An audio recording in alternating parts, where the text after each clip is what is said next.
programnya Pak Prabowo Gibran. Oke, jadi tidak ada keretakan. Tidak ada keretakan. Nah, kalau Bang Adian, silakan. Ini yang saya bilang tuh selalu kontradiktif. Rumah Jokowi selalu penuh orang. Betul. Oke, orang tuh ngapain? Menyampaikan cerita tentang kehidupannya, perjalanannya, pekerjaannya dan sebagainya. Lalu Jokowi ngomong apa? 2 periode ya. Kan nggak nyambung gitu loh. Oh, nggak ngomong ke orang itu saya juga. bayangkan itu ada petani datang, lalu dia bercerita pada Jokowi tentang pupuk, ada buruh datang, dia bercerita tentang upah yang belum mencukupi hidupnya, lalu mereka berharap Jokowi menyampaikan itu. Poin satu tadi sebentar, itu, Bung Adian, yang ketika dibahas Jokowi dengan bicara, dia minta paket Prabowo Gibran 2 periode. Nggak nyambung, tapi sudahlah. Itu problem kalian yang harus menjadi. Jadi menurut Abang sebenarnya ada keretakan atau nggak dalam hubungan di tengah isu ada reshuffle kemarin? Pasti ada sesuatu. Oke, pasti ada sesuatu. Seperti apa sesuatunya itu sejarah akan menjawab. Tapi saya menyampaikan yang dibilang Ferdian tadi. Apa sih? Dia mungkin yang bilang begini, banyak gedung terbakar kemarin. Banyak anak muda yang sedang galau nih. Setelah saya lulus kerja, apa? Gaji berapa? Bagaimana mempertanggungjawabkan banyaknya biaya pendidikan keluar itu pada orang tua saya? Bagaimana kemudian saya harus melanjutkan ke sini dan sebagainya? Di tempat yang lain, banyak petani yang kemudian bingung. Desanya masuk kawasan hutan, lahan pertaniannya masuk kawasan hutan. Di tempat yang lain ada kemudian kepala desa yang bingung, karena desanya juga masuk kawasan hutan. Banyak kebingungan. Oke, ini baru sebulan ke-11. Baru bulan ke-11. Kayaknya jangan gitu-gitu banget lah. Langsung bicara pemilu. Ibu apa tadi yang Ibu Titi ya? Juga bicara yang sama. Partai politik saja belum bicara itu. Sudah, Bang. Gitu loh. Duluan partai politik. Yang mana? Loh, partai-partai Golkar. Iya, sudah bilang kan tadi kan Bu Titi kan bilang bahwa terlalu cepat. Pimpinan DPR bilang jangan dululah. Kita masih punya problem. Gini, problem Indonesia hari ini bukan siapa paket 2029. Problem Indonesia hari ini memastikan mereka lulus dapat kerja. Memastikan upahnya pantas. Memastikan anak-anak yang usia sekolah SD, SMP, SMA mampu membayar sekolahnya. Itu problem mereka. Problem mereka bukan siapa paket 2029. Kalau seorang negarawan, dia akan menjawab problem-problem rakyatnya, bukan problem anaknya. Tapi politisi selalu akan berbicara tentang pemilu ke depan. Wajar nggak mereka kecewa? Wajar nggak? Terus kita ini apa? Diminta bayar pajak doang tapi kagak dipikirin. Kan itu yang ada dalam kepala mereka. Mereka beli apa-apa bayar pajak, tapi mereka bilang, ayo dong negara, pikirkan dong setelah saya lulus bagaimana. Setelah saya lulus saya kerja di mana, gaji berapa. Kan sederhana itu yang mereka minta. Tiba-tiba jawabannya apa?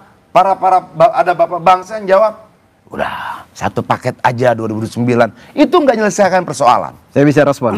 Gitu loh. Ya oke, jadi apa yang disampaikan Bung Adian ini sebenarnya manipulatif juga ya. Karena Pak Jokowi tidak pernah menyangkut pautkan aspirasi yang berkembang itu. Lalu kemudian 2 periode. Konteks pembicaraan Pak Jokowi dengan relawan tadi sudah 2 hal. Dukung pemerintahan ini dengan program-program kerakyatan yang ada. Karena hanya yang dipunyai Pak Jokowi hari ini itu adalah lembaga-lembaga relawan ini. Diperintahkan menopang programnya Pak Prabowo Gibran.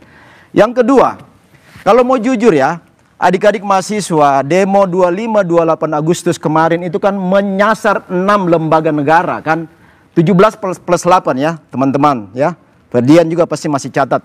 Di situ kalau khusus DPR itu soal bicara bagaimana undang-undang perampasan aset yang ketuanya ada di tempatnya Bung Adian. Itu harus dieksekusi cepat karena diminta aspirasi 17 plus 8 itu adalah tahun ini itu harus kelar ya.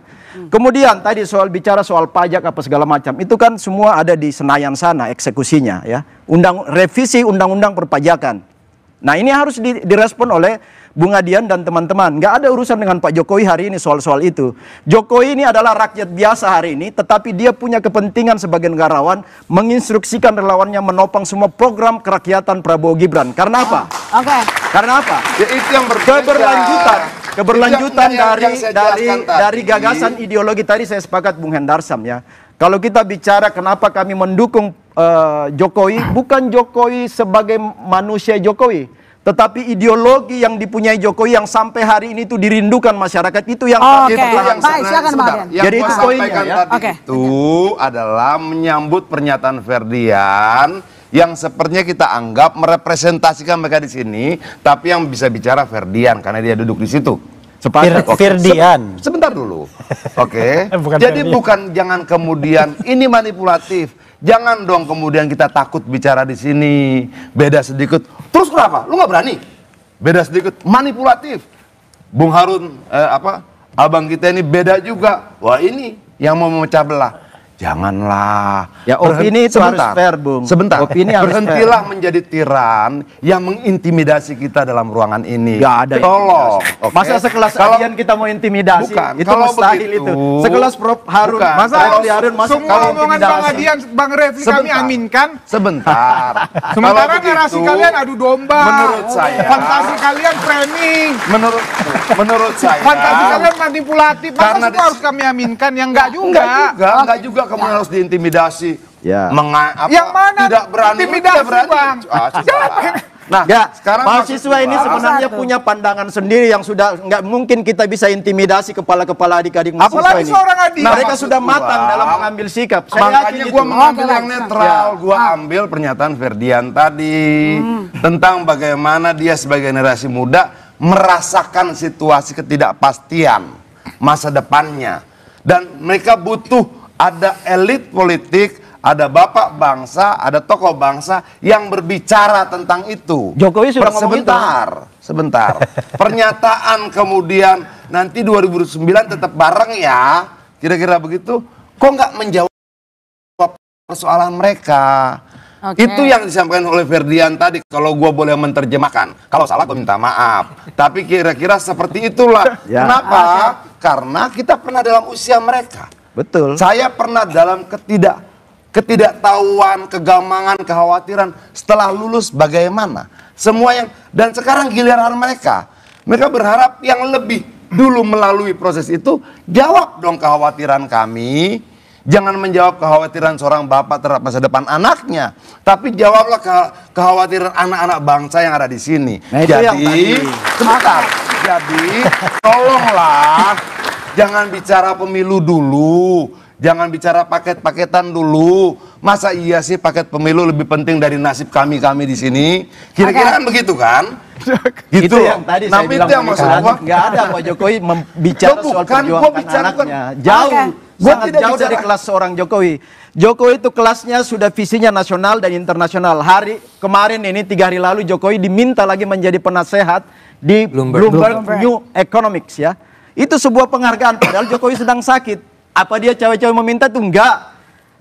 Dunia internasional melihat kapasitas ideologi seorang hubungannya Jokowi. sama tema siasat Jokowi arahkan Prabowo Gibran 2 periode ini. Nah, makanya ini kan semua sebuah judul untuk bagaimana mengorek apa yang terjadi sesungguhnya. Kami sampaikan. Enggak, memang betul mengarahkan. Jokowi ngarahkan Prabowo dan Gibran. Gak ada mengarahkan Prabowo Gibran. Jokowi itu program kerakyatan. Jokowi secara internasional. Oke, baik. Saya punya pertanyaan. Apa untung ruginya bagi Prabowo setelah Jokowi memberi arahan Prabowo Gibran 2 periode? Akankah duet berlanjut atau pecah kongsi di tengah jalan? Bola liar, segera kembali.